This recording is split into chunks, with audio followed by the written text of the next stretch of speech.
Hi, this is the video tour of King Teti's pyramid at North Saqqara.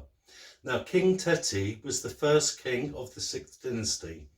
To become king, he married the daughter of the last king of the Fifth Dynasty, who was King Wenis. So he married Wenis' daughter, and her name was Iput. Now, let's have an overview so far. So we had the Third Dynasty. So that is Zosa and the Step Pyramid and that sort of thing. And then we have the Fourth Dynasty with Senefu building the Bent Pyramid, the Northern Stone Pyramid, the Meidum Pyramid. We've got Khufu, the Great Pyramid, Khafra, Menkaura. Then we came on to the Fifth Dynasty, the Dynasty of the Sun. And Yusuf built a pyramid at North Saqqara, but all the other kings built at Abusir along with sun temples.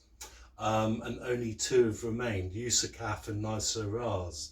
Now, the last king of the Fifth Dynasty was Wenis. And Wenis went back to North Saqqara and he built a pyramid, a small one. But this was the first one to have text inside, magical spells, and Teti has done the same thing. He's built a pyramid. It's not the biggest pyramid in the world, 52.5 meters tall, but it's full of text. Now, Wenis had around 200 odd spells in his tomb. Teti has got 675, so 3 times as much as his father-in-law. So that's the overview. The Fifth Dynasty saw that there is definitely an erosion of power happening, because remember, lands were transferred from the kingship right away from Third Dynasty onwards to the mortuary cults. And I think that the mortuary cults were controlled by the priesthood of Ra at Heliopolis. So the priesthood has become rich with lands, tax-free lands. They're not taxed by other kings that follow. And they have a duty to stay at those mortuary temples and feed the dead king's spirit. Then we had the nomarchs in the Fifth Dynasty. At the beginning of the Fifth Dynasty, they were returning to their nomes. They were no longer at court. Nomarchs are nobles.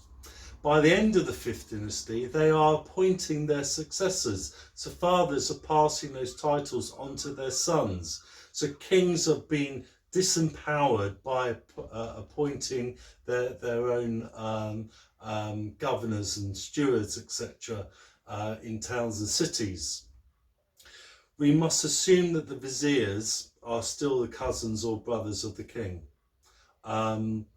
which you need a vizier for Upper Egypt and a vizier for Lower Egypt, and in many ways they are just as powerful. In the case of Teti, his vizier for I think it was Lower Egypt, Meruka, he had 32 chambers, all carved with bas reliefs on those chambers.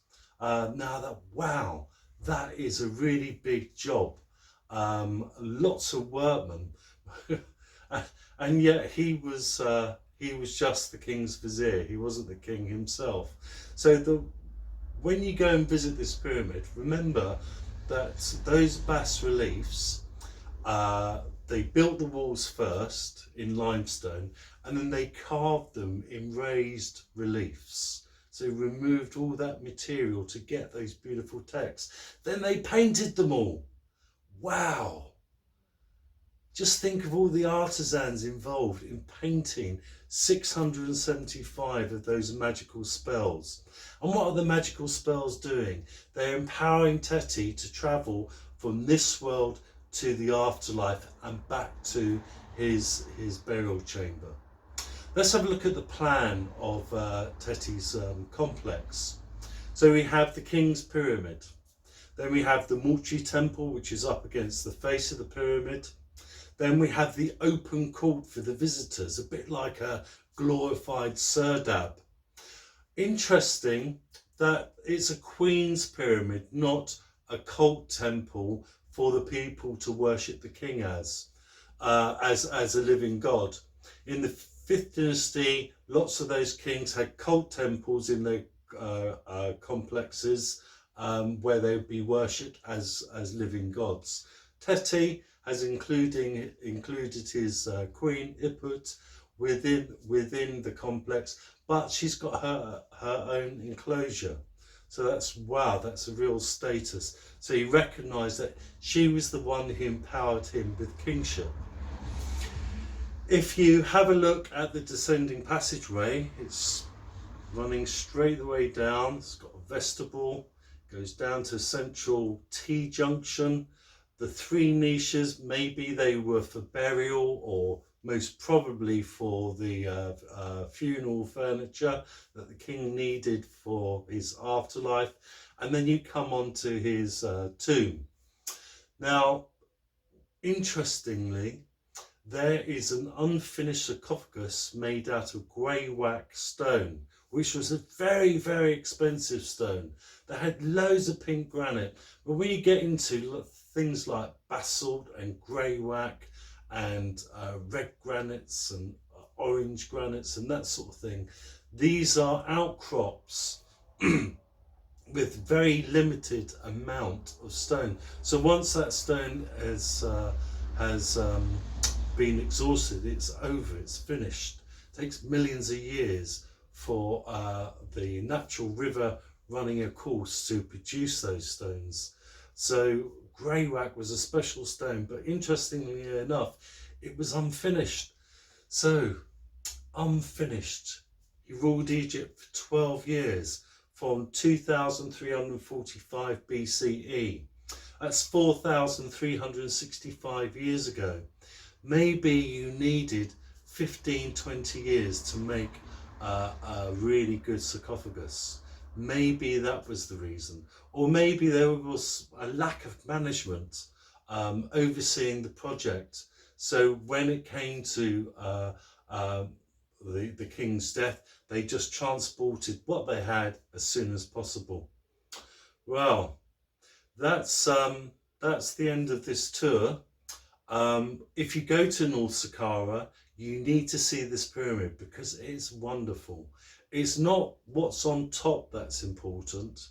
The local stone is why they built it North Saqqara.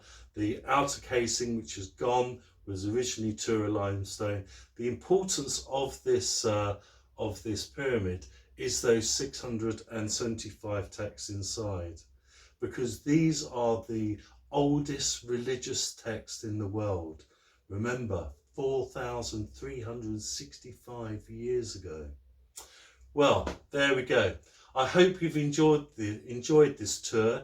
If you'd like me to go to Egypt and make the video on site, a video which you can download onto your phone and use it as a tour guide, then please make a small donation of £3 at GoFundMe.